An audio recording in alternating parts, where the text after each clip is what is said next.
Тој број треба значи победа во двата круга од страна на професорката Силјановска и очекувам дека истото ќе се случи на предстојните избори.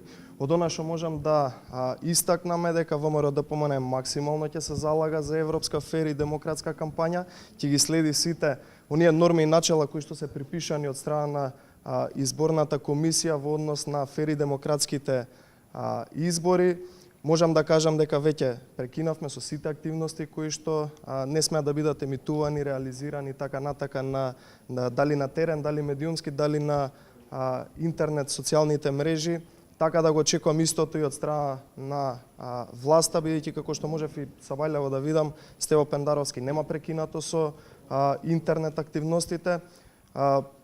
Не можам да очекувам, но можам да се надевам на фер и демократска кампања од страна на власта, ако земеме предвид дека на референдумското гласање немавме фер и демократска кампања. Очекувам дека сега веќе научиле лекцијата и дека ќе пристапат кон фер и демократски избори.